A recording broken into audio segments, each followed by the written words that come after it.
Je vais-tu réellement arrêter de travailler un jour? Oh, je vais travailler tant que je peux. Là. Puis là, ça, c'est un mensonge qu'on se dit en se disant, écoute, j'ai pas le choix.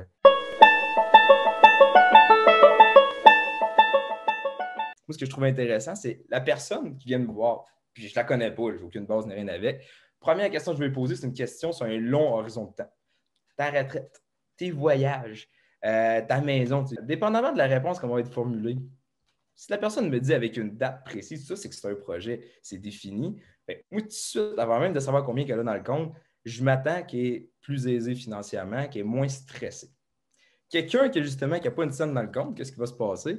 Quand je vais demander la retraite, oh, c'est un effort. Je vais-tu réellement arrêter de travailler un jour? Oh, je vais travailler tant que je peux. Là. Puis là, ça, c'est un mensonge qu'on se dit en se disant, écoute, j'ai pas le choix. J'aimerais ça aller à telle place. J'aimerais ça. Oui, mais on peut en faire un projet?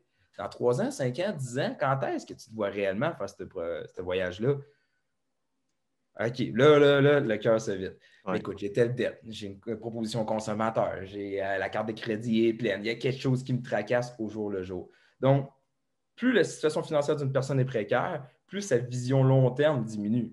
C'est un peu logique, c'est un facteur humain. Je veux dire, tu vas essayer de prévoir à manger avant de te prévoir à changer les murs de la maison. Hein. On se fait un ordre de priorité dans la vie. Là. Les besoins de base, on se rappelle la pyramide de Maslow, puis après ça, on va monter dedans.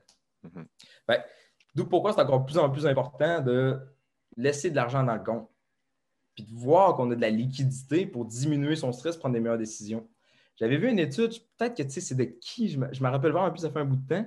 On avait pris des personnes qui n'avaient pas d'argent, puis comment ils géraient leurs finances, puis après une grosse somme d'argent, comment leurs décisions long terme changeaient.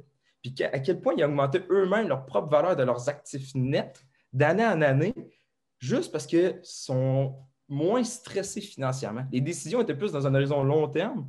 Puis, on dit à un moment donné, au lieu d'acheter des petits souliers qui vont briser après 6 mois, mais tu vas en acheter une bonne paire, mais qui va te toffer longtemps. Tu vas t'acheter un véhicule qui va être bon sur du long terme. Tu vas prendre des décisions sur du long terme. Non seulement parce que, un, tu as la capacité financière de te le permettre, mais deux, tu vas y penser à le faire.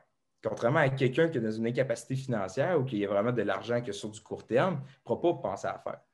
Justement, comme on va parler de nos déplacements, mais je vais faire vraiment une diversification de mes placements, je vais gérer mes affaires, je vais régler mes dettes, payer le plus gros taux en premier, puis toutes des affaires de même. Quelqu'un qui est envahi par la finance, ça le stresse, bien, psychologiquement, tu n'as pas le goût de t'investir là-dedans de un, tu n'as pas le goût de mettre d'énergie là-dessus, puis ça t'écoeure. Puis de deux, tes décisions qui vont en découler, bien, vont être moins bonnes, puis tu vas toujours t'aliéner dans une situation qui est précaire, puis c'est difficile de s'en sortir.